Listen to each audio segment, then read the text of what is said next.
नमस्कार, स्वागत है आपका योगेंद्र ऑनलाइन क्लासेस में। इस वीडियो में हम 20 एमसीक्यूज या ऑब्जेक्टिव बोल सकते हो या वन लाइनर बोल सकते हो, जैसा आपको बोलना। 4 ऑप्शन बस इसमें स्किप किया हूँ मैं।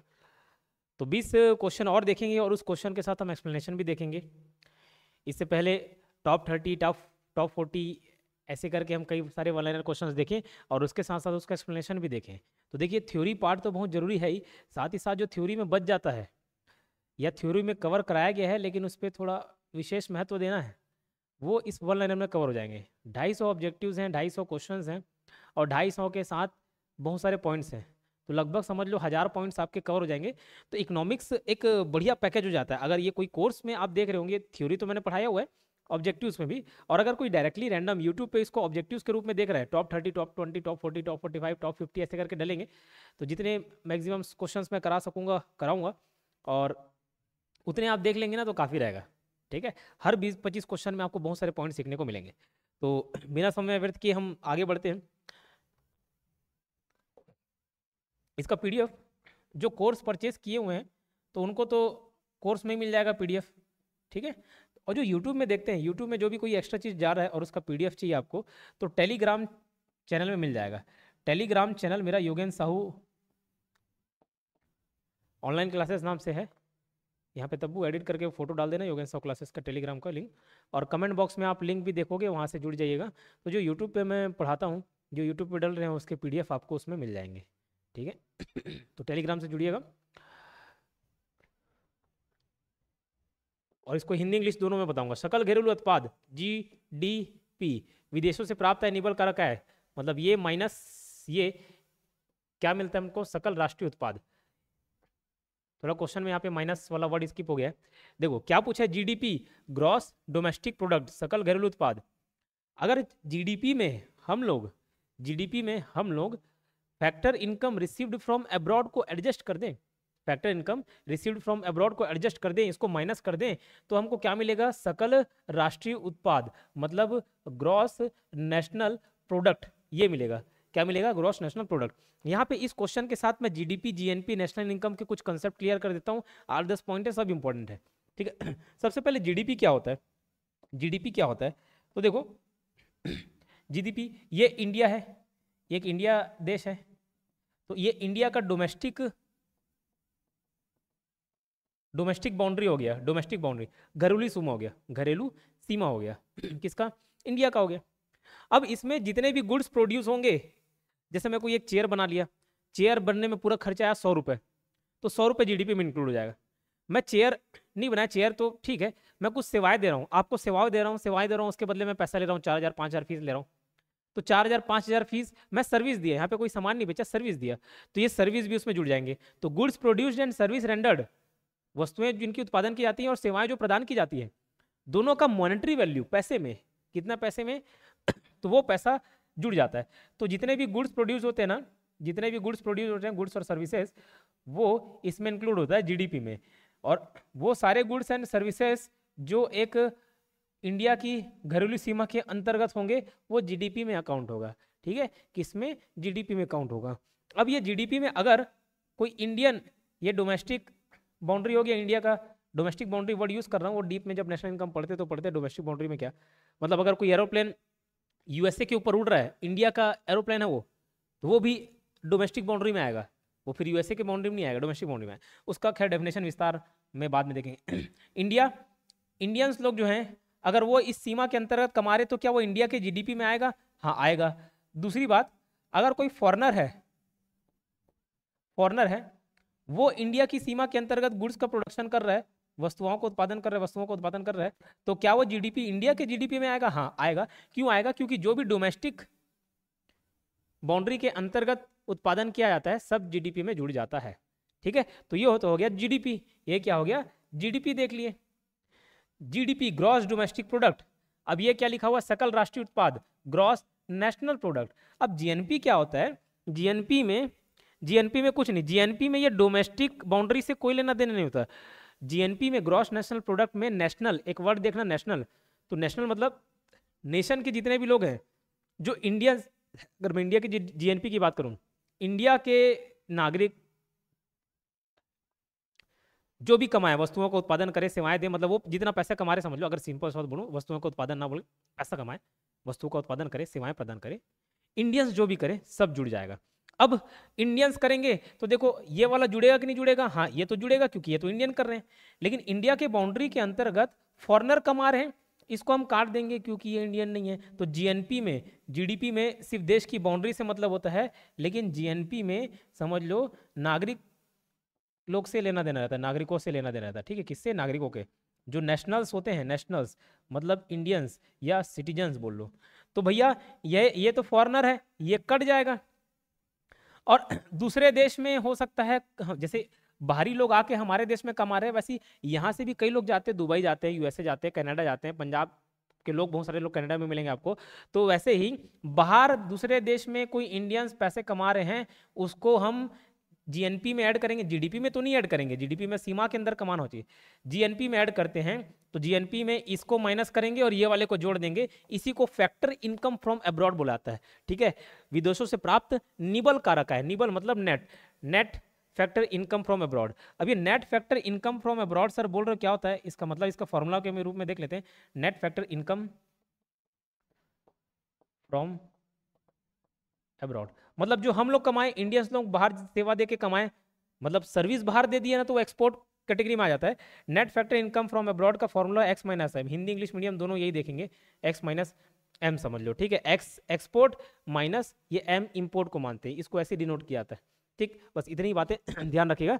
तो जीडीपी में अगर हम जो net factor income from abroad में एडजस्ट कर देते हैं ना, तो कहाँ पहुँच जाते हैं? जीएनपी में पहुँच जाते हैं। पूरी कहानी मैंने बता दी उसके पीछे। ठीक है, चलिए, सामान्य संतुलन विश्लेषण, एवरेज बैलेंस जनरल इक्विलिब्रियम किसने विकसित किया था? लियोन वॉलरस ने। किसने? Leon Walras. तो एक वॉलरस का लॉ होता है, वॉलरस का लॉ होता है, वॉलरस का लॉ होता है। ये वॉलरस को लॉ को समझा देता हूं मैं, थ्योरेटिकल पार्ट में शायद मैंने कवर नहीं किया, यहाँ पे मैंने बोला जो थ्योरी में कवर नहीं होगा वो ऑब्जेक्टिव में बहुत सारी चीजें कवर हो जाएंगी। मार्केट का जो संतुलन है वो तब बिगड़ जाता है जब डिमांड हो लेकिन सप्लाई नहीं हो, और सप्लाई हो लेकिन डिमांड नहीं हो। ये अस्त व्यस्त कर देता है मार्केट को या इकोनॉमी को। जैसे उदाहरण के तौर पर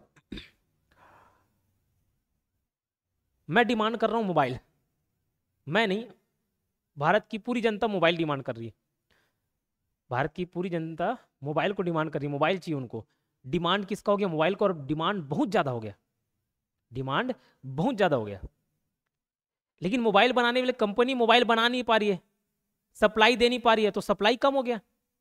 अब ऐसे में मार्केट अस्त व्यस्त हो जाएगा, सबको चाहिए लेकिन मिल किसी को नहीं रहे, और जो गिने चुने मोबाइल होंगे ना, फिर उनके दाम एकदम बढ़ जाएंगे। ठीक है, तो ये मार्केट में अव्यवस्था फैलाएगा। इसी के लिए वॉलरस ने एक लॉ बताया। वॉलरस क्या बोले कि अगर मार्केट में, एक मार्केट में ज्यादा डिमांड है ना किसी चीज का, तो दूसरा मार्केट में सप्लाई, मतलब अगर डिमांड ज्यादा है, एक्सेसिव डिमांड है, तो सप्लाई भी ज्यादा होना चाहिए, तभी बैलेंस बने रहता है। और उसी बैलेंस वाली स्थिति को हम क्या बोलते हैं? Equilibrium. Equilibrium, average balance general equilibrium, सामान्य संतुलन विश्लेषण। ठीक है, सामान्य संतुलन विश्लेषण। तो इसको किसने विकसित किया? लियोन वॉलरस ने। 2 क्वेश्चन थे लेकिन उसके पीछे हमने कितने सारे पॉइंट्स देख लिए, पूरा थ्योरी कवर कर लिया। किस भारतीय राज्य की जीडीपी सबसे अधिक है? महाराष्ट्र की। इंडिया की जीडीपी में अगर स्टेट वाइज हम कंट्रीब्यूशन देखें तो 3 टॉप के अमीर राज्य 3 टॉप के अमीर राज्य इंडिया के बता रहा हूं, इनका नाम हमेशा याद रखना। तो टॉप में तो महाराष्ट्र रहता ही है, महाराष्ट्र, मुंबई हो गया, सब ज्यादातर रईस लोग इधर ही महाराष्ट्र में मिल जाएंगे, ऐसे रिलेट कर सकते हो। फिर एक तमिलनाडु भी आता है सेकंड रैंक पे, और तीसरे रैंक पे आमतौर पे गुजरात रहता है। ये पोजीशन बदल सकते हैं बट अभी महाराष्ट्र है। किस भारतीय राज्य की जीडीपी सबसे अधिक है? महाराष्ट्र। तो रिचेस्ट अगर स्टेट बोला जाए जीडीपी के मामले में महाराष्ट्र, फिर तमिलनाडु रहता है, फिर गुजरात रहता है। गुजराती लोग भी व्यापारी रहते हैं, बहुत ज्यादा जीडीपी में कंट्रीब्यूशन करते हैं, ऐसे याद रख लेना। ठीक है, तो महाराष्ट्र, तमिलनाडु और गुजरात। नेक्स्ट क्वेश्चन देखते हैं, मुद्रास्फीति या इन्फ्लेशन को नियंत्रित करने के लिए सरकार को क्या क्या करना चाहिए? क्या करना चाहिए? तो एक उसमें आंसर लिया रेपो रेट में वृद्धि, है ना, इंक्रीजिंग रेपो रेट। देखो ये भले लिखा हुआ हिंदी में है लेकिन मैं पूरा इंग्लिश में एक्सप्लेन कर दे रहा हूँ, और इसी को तो बाइलिंगुअल बोला जाता है, इसी को क्या बोला जाता है? बाइलिंगुअल बोला जाता है। अब इससे ज़्यादा और एक्सपेक्ट मत करिए, क्योंकि मैं पूरा लगभग हर चीज़ को हिंदी इंग्लिश दोनों में बता ही देता हूँ। इंक्रीजिंग रेपो रेट, अब ये रेपो रेट क्या होता है इसको मैं बता देता हूँ। सबसे पहले तो रेपो रेट जानते हैं, ये भी इंपॉर्टेंट क्वेश्चन है और इंपॉर्टेंट पॉइंट है, बहुत इंपॉर्टेंट पॉइंट है। इसके चलते बहुत सारे पॉइंट्स आपके क्लियर हो जाएंगे। देखो आरबीआई जिस रेट से, आरबीआई जिस दर से, दर किसका, ब्याज का।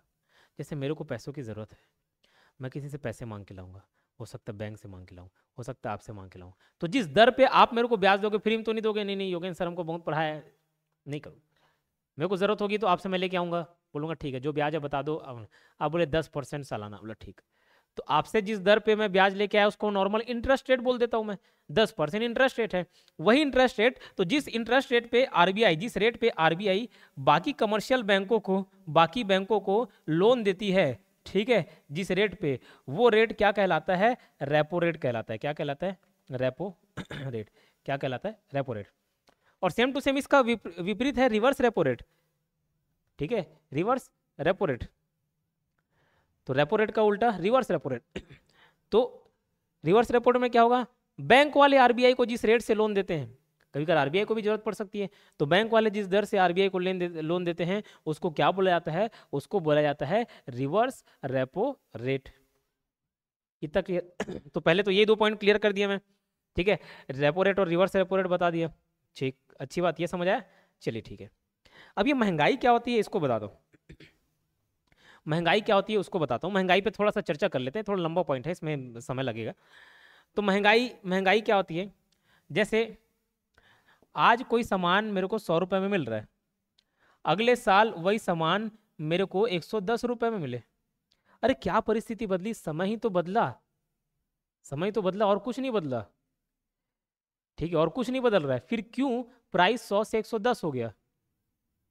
तो ये जो 10 रुपये का एक्स्ट्रा बढ़ोतरी हुआ ना, ये 10% जो रेट इंक्रीज हो गया, इसी को मैं क्या बोलूंगा, इन्फ्लेशन। और यही इन्फ्लेशन रेट है, महंगाई बढ़ गई 10 रुपये से, बढ़ गई 100 रुपये से 110 रुपये, ठीक है, इसको क्या बोले, 100 से 110। अब यही चीज 100 से 90 हो जाता है ना, 100 से क्या हो जाता है, 90 हो जाता, तो इसको इन्फ्लेशन ना बोल के डिफ्लेशन बोलता। क्या बोलता, डिफ्लेशन। तो एक इन्फ्लेशन मुद्रास्फीति, एक अपस्फीति होता है डिफ्लेशन। डिफ्लेशन मतलब एक महंगाई होता है ना, एक सस्ताई है, समझ लो सस्ताई, ठीक है, वैसी वर्ड वाला। तो 100 का 90 हो गया 100 का 90 हो गया। तो इन्फ्लेशन समझ आ गया कि वस्तुओं की कीमत में वृद्धि, increase in the price of, या increase in price of goods and commodities, ठीक है। तो जो प्राइस बढ़ रहा है वही क्या, इन्फ्लेशन हो गया। अब प्राइस बढ़ने के बहुत सारे कारण हो सकते हैं, प्राइस बढ़ने के बहुत सारे कारण हो सकते हैं, मैं समझाता हूँ क्या क्या कारण हो सकते हैं। पहला, ये सपोज मोबाइल आज मिला 40,000 रुपये का, 40,000 रुपये का आज मेरे को मोबाइल मिला है, इसमें जो मटेरियल लगे होंगे, हो सकते हैं कोई चिप, मेमोरी, बहुत सारे आइटम लगे होंगे, इसमें बहुत सारे प्रोडक्ट लगे होंगे, उसी प्रोडक्ट का कॉस्ट बढ़ जाए, अरे वो वस्तु ही ज़्यादा महंगा बिकने लग जाए, तो ये मोबाइल को असेंबल करने में बहुत ज़्यादा खर्चा आएगा, नहीं खर्चा आएगा, आएगा। तो एक कारण ये हुआ है कि नहीं, ये पेन को बनाने में मेरे को कल तक 10 रुपये लगते थे, अब ये पेन बनाने में जो मटेरियल लग रहा है, लकड़ी वगैरह जो भी लग रहा है, इंक वगैरह, अब इसी का रेट बढ़ जाए तो भैया ये पेन का भी रेट बढ़ जाएगा, घाटे में तो कोई व्यापारी बेचेगा नहीं फिर। तो एक कारण ये हो गया इन्फ्लेशन रेट। अब एक और कारण मैं बताता हूं जिसके बाद हम ये क्वेश्चन पे आएंगे। दूसरा कारण क्या होता है, मेरे पास यही मोबाइल है, मैं एक दुकानदार हूं, एक मोबाइल को मेरे को बेचना है, ये मोबाइल क्या है, मेरे को बेचना है, एक ही मोबाइल है, सप्लाई कम है और डिमांड 10 लोगों को ये मोबाइल चाहिए। अब ये मोबाइल मैंने बोला 40,000 रुपये मेरे को बेचना है, 40,000 रुपये में बेच सकता हूँ, लेकिन मैं देखा अरे इसको भी चाहिए, इसको भी चाहिए, इसको भी चाहिए, इसको भी चाहिए, मैं क्या समझदारी वाला काम करूंगा, मैं बोलूंगा अरे सबको चाहिए 10,000 रुपये में, कोई ना कोई एक बोलेगा नहीं नहीं मैं एक्स्ट्रा थोड़ा पैसा दे देता हूँ, मेरे को दे दो, तो मैं क्या कर दूंगा, 40,000 रुपये का 1 लाख रुपये कर दूंगा, 1 लाख रुपये जिसको लेना लो। तो डिमांड बढ़ने की वजह से भी, डिमांड बढ़ गया ना, डिमांड बढ़ने की वजह से भी महंगाई बढ़ती है, ठीक है, इसको ऐसे समझना, डिमांड बढ़ गया तो उसके वजह से भी महंगाई बढ़ती है, ये बात समझ आई, डिमांड बढ़ने से महंगाई बढ़ गई, डिमांड बढ़ने से महंगाई, इन्फ्लेशन बढ़ गया। अब ये डिमांड कब बढ़ेगा, अरे आपके पास मोबाइल खरीदने के लिए पैसे रहेंगे, आपके पास पैसा रहेगा तब जाके डिमांड करोगे ना, पैसा ही नहीं रहेगा तो कहां से डिमांड करोगे। तो आपके पास अगर मनी सप्लाई ज्यादा है ना, मार्केट में मनी सप्लाई ज्यादा है, या आपके पास पैसे नहीं भी हैं लेकिन आपको लोन इजीली मिल जा रहा है, तो आप ज्यादा से ज्यादा डिमांड करोगे। आज मेरे को कोई पैसे दे, मेरे पास पैसे है भी नहीं और मेरे को बैंक वाले देने तैयार भी नहीं है, मैं चुपचाप घर में बैठा रहूंगा, कुछ चीज़ नहीं चाहिए होगी। लेकिन मेरे को अगर लोन मिल जा रहा है, मेरे पास पैसे नहीं लेकिन लोन मिल जा रहा है, पैसे तो आ जा रहे हैं, मैं करूंगा अरे 10-10 साल 20-20 साल में मैं लोन पटाते रहूंगा, मैं आज कार खरीद लेता हूँ, आज घर खरीद लेता हूँ, बाइक खरीद लेता हूँ, सारी जरूरतों की चीज़ खरीद लेता हूँ। पैसा रहने से, सप्लाई ऑफ मनी रहने से डिमांड बढ़ जाता है, और डिमांड बढ़ा मतलब महंगाई बढ़ी, अभी पूरा कनेक्ट करके बताया, ठीक है। तो अब मार्केट में अगर ये मनी सप्लाई नियंत्रित हो जाए, कम हो जाए, मनी सप्लाई नियंत्रित हो जाए, मतलब या कम कर दें इसको, तो डिमांड ऑटोमेटिकली कम हो जाएगा, तो इन्फ्लेशन ऑटोमेटिक कम हो जाएगा, इन्फ्लेशन कंट्रोल में आ जाएगा। तो सर रेपो रेट बताने के लिए इतना सब कुछ क्यों बता रहे हो? रिलेशन है इसलिए बता रहा हूँ। जैसे आरबीआई रेपो रेट को बढ़ा दी, सपोज बैंक वाले आपको पैसा दे रहे हैं, बैंक वाले किसको पैसा दे रहे हैं? कस्टमर को, बैंक वाले कस्टमर को भी दे रहे हैं, और बैंक वाला कहाँ से लेके आ रहा है? आरबीआई से, उदाहरण के तौर पर, ठीक है। अब आरबीआई भैया पहले लेता था 6%, अब बढ़ा दिया उसको 10%, उदाहरण के लिए समझा रहा हूँ, 10% बढ़ा दिया। अरे ये बैंक वाला ही पैसा नहीं लाएगा, इतना पैसा हम कहाँ लाऊंगा मैं? और कस्टमर, अब जब ये अगर इससे 10% ला रहा है, कस्टमर को थोड़ा ज्यादा ही बढ़ा के देगा, 12% में देगा, तो पहले हो सकता है कस्टमर को 8% में ये ब्याज मिलता हो, है ना, 8% में लोन मिलता हो, अब वो 12% में मिलेगा, कस्टमर बोलेगा कहाँ से 12% पटाऊंगा भैया, 8% पटा नहीं पा रहा था। ऑटोमेटिक कस्टमर लोन नहीं लेगा, उसके पास पैसे नहीं रहेंगे, पैसे नहीं रहेंगे, डिमांड नहीं करेगा, डिमांड नहीं करेंगे, महंगाई नहीं बढ़ेगी, महंगाई नहीं बढ़ेगी, महंगाई कंट्रोल हो गया, इन्फ्लेशन कंट्रोल हो गया। तो रेपो रेट को बढ़ाने से क्या हुआ, ये समझ आया क्या? ठीक है, क्लियर। राष्ट्रीय आय के लिए किसका अधिकतम योगदान है? सर्विस सेक्टर का। Major contribution in GDP out of 3 sectors, primary, secondary, tertiary, या फर्स्ट, सेकेंड, थर्ड, देखा जाए तो टर्शरी सेक्टर का, सेवा क्षेत्र का योगदान ज्यादा रहता है, किसमें? नेशनल इनकम में, ठीक है। मूल्यह्रास, डेप्रिसिएशन किसके मूल्य की हानि है? मशीनरी की। आमतौर पे जो मशीनरीज होती हैं, जो फिजिकल गुड्स रहते हैं ना, जैसे बाइक हो गया, कार हो गया, मशीनरी हो गया, प्लांट एंड मशीनरीज हो गए, ये भैया यूज करते करते, जैसे आप कार ही आज लेके आए 10 लाख रुपए में, कार लेके आए, आप लेके आए 10 लाख रुपए में, आप पूरा 1 साल एकदम रगड़ के चलाए उसको, इधर उधर कुदा रहे हो, और उसके बाद 1 साल बाद मेरे को आके बेचोगे, सर ये कार मेरे को चलाना नहीं, आप ले लोगे क्या? तो मैं क्या 10 लाख में लूंगा? नहीं, मैं बोलूंगा भैया इतना सारा चला लियो, वियर एंड टियर कर लियो, यूज कर लियो, उसके वजह से उसके मूल्य में ह्रास हो गया, गिरावट आ गई है, तो मैं बोलूंगा कि भाई 8 लाख में देना तो दे। तो जो 2 लाख रुपए का गिरावट आया, वो 2 लाख को मैं क्या बोलूंगा? डेप्रिसिएशन। क्या बोलूंगा? डेप्रिसिएशन, मूल्यह्रास। तो मूल्यह्रास किसके मूल्य की हानि है, मतलब किसके वैल्यू में लॉस है या प्राइस में? मशीनरी, ठीक है। संयुक्त राष्ट्र मानव विकास सूचकांक एचडीआई किसके द्वारा विकसित किया गया था? महबूब उल हक, ठीक है। तो ये महबूब उल हक कौन है? ये पाकिस्तान के महबूब उल हक, पाकिस्तान के इकोनॉमिस्ट हैं, अर्थशास्त्री हैं, इकोनॉमिस्ट, पाकिस्तान के इकोनॉमिस्ट है। कौन? महबूब उल हक। महबूब उल हक, एक इंजमाम उल हक थे, पाकिस्तान के क्रिकेटर, बैट्समैन, हमारे समय के, जब छोटे थे तब कैप्टन थे वो, तो वही महबूब उल हक भी याद आ गया, ये पाकिस्तान के इकोनॉमिस्ट, अर्थशास्त्री हैं। तो इन्होंने एचडीआई वाला कंसेप्ट लेके आया था। एचडीआई मतलब ह्यूमन डेवलपमेंट इंडेक्स, मानव विकास सूचकांक, ह्यूमन डेवलपमेंट इंडेक्स, एचडीआई, इसका कंसेप्ट लेके आया था।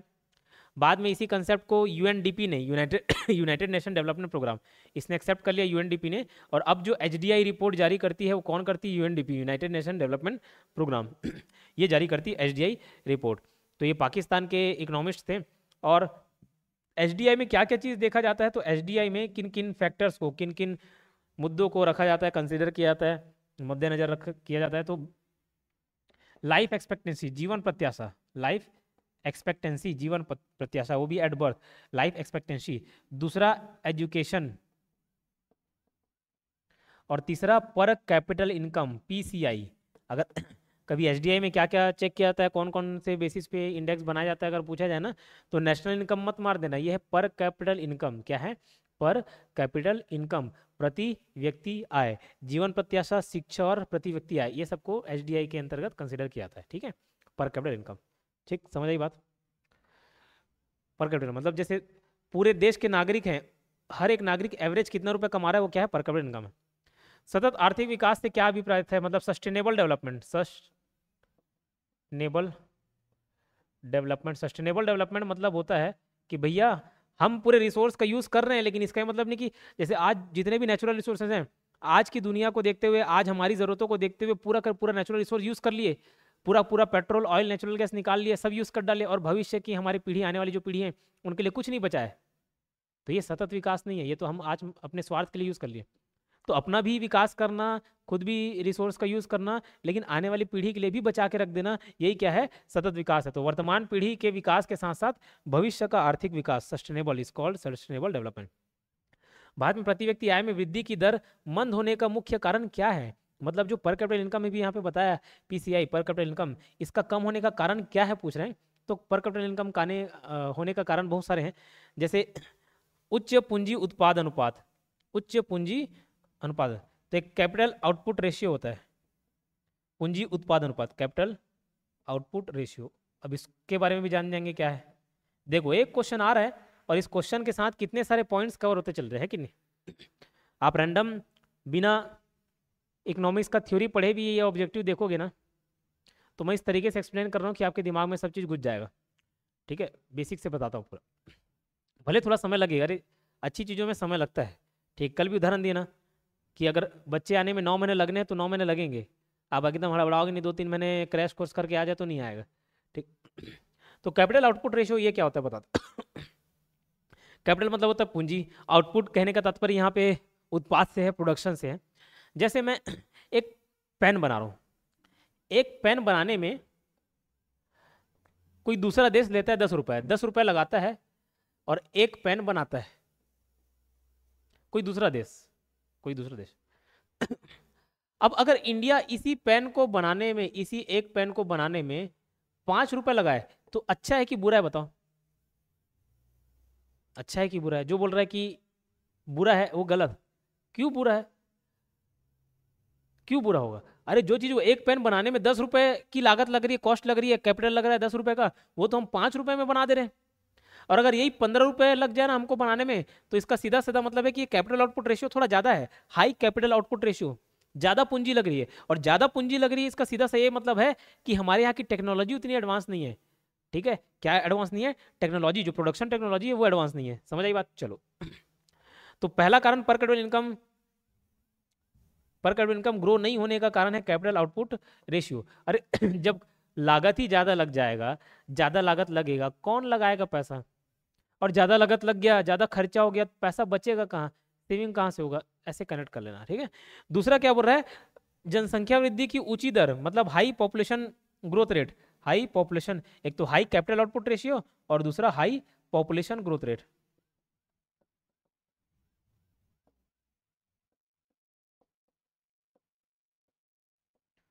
High population growth rate, high population growth rate. सबसे पहले पर कैपिटल इनकम का फॉर्मूला आप जान लीजिए, पीसीआई, पर कैपिटल इनकम। तो जो नेशनल इनकम होता है ना, राष्ट्रीय आय, पूरे देश का इनकम जो है नेशनल इनकम, राष्ट्रीय आय, प्रति व्यक्ति आय का फॉर्मूला क्या है? नेशनल इनकम राष्ट्रीय आय बटे टोटल पॉपुलेशन, कुल जनसंख्या, कुल जनसंख्या, वर्किंग पॉपुलेशन नहीं। कभी कभी क्वेश्चन पूछता है पर कैपिटल इनकम का फॉर्मूला, नीचे वर्किंग पॉपुलेशन डाल देता है। वर्किंग पॉपुलेशन मतलब जो काम कर पा रहे, काम करने में सक्षम है। जैसे एक बच्चा आया 2-3 साल का, क्या वो काम करने में सक्षम होगा? नहीं। ठीक है, तो पर कैपिटल इनकम का फॉर्मूला टोटल पॉपुलेशन, ये एक एवरेज निकालते हैं। अब ये बताओ, जनसंख्या बढ़ते जाएगी, नेशनल इनकम उतना ही है, जनसंख्या बढ़ते जा रही है, जनसंख्या बढ़ते ही जा रही है। और जनसंख्या बढ़ने के कारण क्या होता है कि डेथ रेशियो कम हो जाता है, मतलब मरने वाले लोग कम हो जाते हैं, पैदा होने वाले ज्यादा हो जाते हैं। मरने वाला कम हो गया, पैदा होने वाला ज्यादा हो गया। तो डेथ रेशियो और बर्थ रेशियो का मेल नहीं खाता ना, तो पॉपुलेशन बढ़ते जाता है। और इंडिया के लोग तो है ही मेहनती, बर्थ रेशियो को आगे बढ़ा दें। ठीक है, तो कुछ में कहीं कंट्रीब्यूशन रहे ना रहे, पॉपुलेशन बढ़ाने में बहुत कंट्रीब्यूशन रहता है। तो टोटल पॉपुलेशन से डिवाइड करते हैं। अब भैया मान के चलो नेशनल इनकम 100 रुपये है और पॉपुलेशन है 10 लोग हैं, तो एक एक के हिस्से में 10 रुपये आएगा एवरेज। लेकिन अभी भी इनकम 100 रुपये है, लेकिन पॉपुलेशन 10 का 20 हो गया, तो एक एक जन के हिस्से में 5 रुपये आएगा। ऑटोमेटिक पर कैपिटल इनकम कम हो गया कि नहीं हो गया? हाँ हो गया। ठीक, मेरे ख्याल से ये बात समझ आ गई होगी आपको। भारत में सकल घरेलू उत्पाद को सबसे बड़ा भाग किस आर्थिक क्षेत्र से प्राप्त होता है? तो मेजर कंट्रीब्यूशन सर्विस सेक्टर का होता है जीडीपी में। ये ऊपर भी क्वेश्चन था, रिपीट हो गया। भारत में आयकर की शुरुआत किसने की थी? जेम्स विल्सन ने। आयकर की शुरुआत, आयकर मतलब income tax, income tax in India was started by, तो जेम्स विल्सन। क्या नाम था? James Wilson. तो जेम्स विल्सन अपने ट्रेजरी को, राजकोष को भरने के लिए, ट्रेजरी राजकोष को, है ना, ट्रेजरी को भरने के लिए इसने क्या बोला कि जो भी व्यक्ति इनकम कमाएगा उस पर हम लोग टैक्स लेंगे, इनकम टैक्स, इसको क्या बोलेंगे, इनकम टैक्स, आयकर, ठीक है, आयकर, इनकम टैक्स। तो इसने फरवरी 1860 में, फैब 1860 में ये लागू किया था। कब? फैब 1860 में, ठीक है, क्लियर, समझ आई बात। चलो, किस देश ने सबसे पहले जीएसटी लागू किया था? फ्रांस ने लागू किया 1954 में। और अगर इंडिया में कब से लागू किया गया जीएसटी बोला जाएगा, जीएसटी वॉज इम्प्लीमेंटेड भारत में वस्तु एवं सेवा कर, जीएसटी मतलब goods and service tax, goods and service tax कब से लागू हुआ भारत में, इंडिया में? तो 1 जुलाई 2017 से लागू हुआ, 1 जुलाई 2017 से लागू हुआ जीएसटी। अब संविधान के किस अनुच्छेद में, अनुच्छेद के अंतर्गत, इंडियन कॉन्स्टिट्यूशन के कौन से आर्टिकल के अंतर्गत जीएसटी काउंसिल, जीएसटी परिषद के गठन की बात की गई है, जीएसटी काउंसिल के गठन का प्रावधान किया गया है? कौन से आर्टिकल में प्रोविजन है जीएसटी काउंसिल के? तो आर्टिकल नंबर 279A। अब इसमें ऐसा क्या खास बात लिखा है सर कि जीएसटी काउंसिल बनाएंगे? तो 279A का सबसेक्शन 1 ये क्या कहता है, इंडियन कॉन्स्टिट्यूशन का 279A का सबसेक्शन 1 ये कहता है कि जैसे ही अमेंडमेंट कॉन्स्टिट्यूशन के हिसाब से जैसे ही ये प्रोविजन लागू होंगे 60 दिन के अंतर्गत प्रेसिडेंट को जीएसटी काउंसिल का निर्माण करना है अंडर द आर्टिकल 279A। तो क्या लिखा है देखो, 279A का 1 of the amendment constitution, the GST council has to be constituted by the president. किसके द्वारा? GST council has to be constituted मतलब गठन किया जाना चाहिए, किसके द्वारा? By the president within 60 days of the commencement of this article 279A। मतलब जब ये 279A लागू होगा उसके अंतर्गत जीएसटी काउंसिल उसके 60 दिन के अंतर्गत, कितने दिन के अंतर्गत? 60 दिन, ये भी याद रख लेना। किसके द्वारा? प्रेसिडेंट मतलब राष्ट्रपति के द्वारा एक जीएसटी काउंसिल का निर्माण कराया जाना आवश्यक है। समझ आई बात? ये 1 जुलाई 2017 वाला तो बता दिया। लेफर वक्र, लेफर कर्व का क्या प्रदर्शित करता है? कर से राजस्व की प्राप्ति और कर की दर के मध्य संबंध को। ये लेफर कर्व क्या होता है इसको बता देता हूँ, एक्सप्लेन करता हूँ। लेफर कर्व, सुनना इसको ध्यान से, क्या है ये लेफर कर्व? लेफर कर्व क्या है? लेफर कर्व, लेफर वक्र, कर्व को हिंदी में वक्र बोल देते हैं। अब देखो लेफर कर्व का डिजाइन है उल्टा यू, कुछ इस टाइप का बनता है ना, उल्टा यू,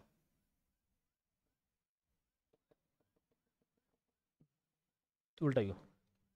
इधर रहता है आर, ये आर से रिप्रेजेंट करते हैं, और इधर ये जो नीचे साइड है ये एक्स और वाई एक्सिस बोलते हैं ना, ये आर है और ये टी है, टैक्स। आर मतलब होता है गवर्नमेंट रिवेन्यू, गवर्नमेंट रिवेन्यू। तो जो सरकार का आय है, सरकार की आय, सरकार की राजस्व आय है ना, सरकार की राजस्व आय कहाँ से मिलेगी? टैक्स से ही तो पैसा कमाएगा।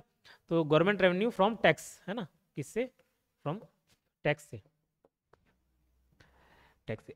और ये टी क्या है? टैक्स रेट है, टी फॉर टैक्स रेट, ठीक है, टैक्स रेट, कर की जो दर है। तो लेफर कर्व इसी को प्रदर्शित करता है, किसको? कर से राजस्व की प्राप्ति, किसकी? सरकार की।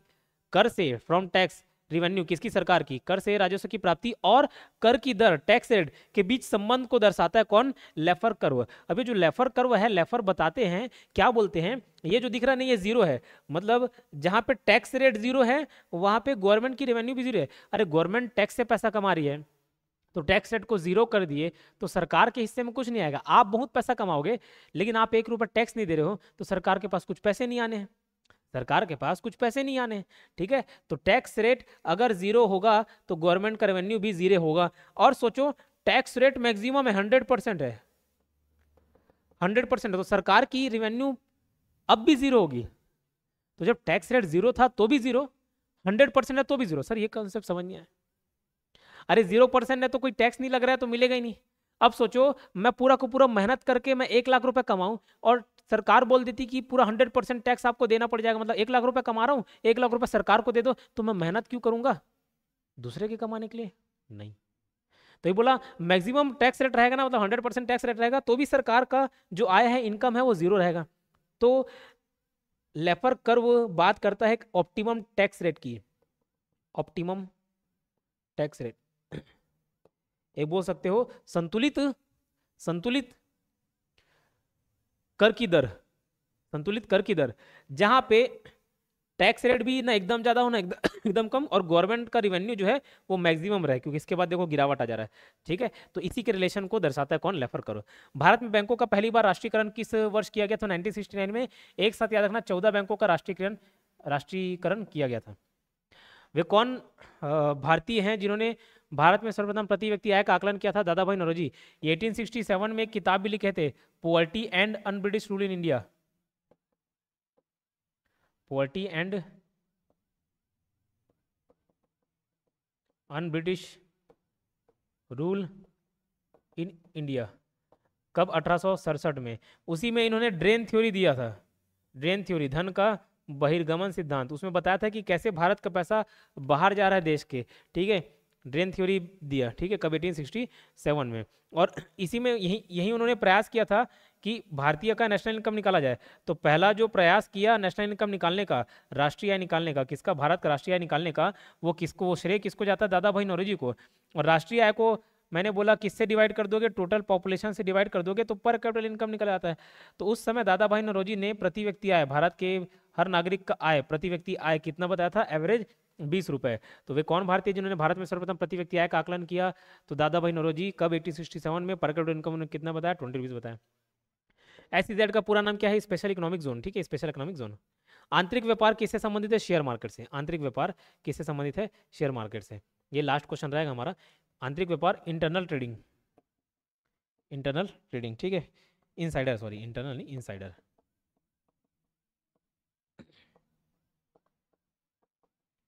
Insider trading, insider trading. एक ऐसी छोटा सा उदाहरण दे रहे हैं एकदम आसान भाषा में समझने के लिए। मैं कोई कंपनी बनाया हूँ, मैं कोई कंपनी बनाया हूँ, और मैं तो कंपनी का समझ लो मालिक हूँ, और मेरे के कंपनी के शेयर हैं जो बाहर के लोग खरीदे हुए हैं। मेरा एक मित्र है जिससे मेरे बहुत घनिष्ठ संबंध है। मैं उसको बताता हूँ कि यार अभी मेरे को बहुत लॉस हो गया, और मेरे बारे में किसी ने रिपोर्ट जारी कर दिया, जैसे हिंडनबर्ग रिपोर्ट था, अडानी के शेयर उसकी वजह से कम हो गए थे ना, उसके प्राइस कम हो गए थे। वैसे ही मैं बोल रहा हूँ किसी ने एक रिपोर्ट जारी कर दिया, ये आजकल में पब्लिश हो जाएगा, और रिपोर्ट जारी हो गया है, रिपोर्ट जारी हो गया है, तो क्या होगा? जिस दिन पब्लिश होगा भाई, कल परसों पब्लिश हो जाएगा, तो मेरे शेयर के प्राइस ऑटोमेटिक गिर जाएंगे। अब ये खुफिया जानकारी है जो बाकी पब्लिक लोग को नहीं मालूम, लेकिन मेरे मित्र को मालूम है, मेरे को मालूम है। अब मेरे मित्र को मालूम, मेरे मित्र ने भी बहुत सारे शेयर खरीदे हुए हैं। तो ऐसी खुफिया जानकारी रखना, ऐसी खुफिया जानकारी रखना जिससे ये समझ आए कि शेयर को कब बेचा जाना चाहिए और कब खरीदा जाना चाहिए। उसको मालूम है, अरे भाई अगर वो पहले शेयर खरीदा हुआ है, बेच के निकल जाएगा वो, क्योंकि अगले दिन तो प्राइस कम हो जाएगा, बेच के निकल जाएगा। तो यही खुफिया जानकारी होने के बाद जो आप शेयर मार्केट में खरीदी बिक्री करते हो ना, इसी को बोला जाता है इनसाइडर ट्रेडिंग। क्या बोला जाता है? इनसाइडर ट्रेडिंग, आंतरिक व्यापार। तो ये आंतरिक व्यापार किससे संबंधित है? शेयर मार्केट से। ये सेशन कैसा लग रहा है आपको बताइएगा, टॉप 30, टॉप 20, टॉप 50। और अगर अच्छा लग रहा होगा, लास्ट तक जो सुन रहे होंगे, तो वीडियोस को शेयर जरूर करिएगा, चैनल को सब्सक्राइब जो नहीं करके रखते करिएगा। और अगर आपको अच्छा लग रहा होगा तो बेशक बताया करिए।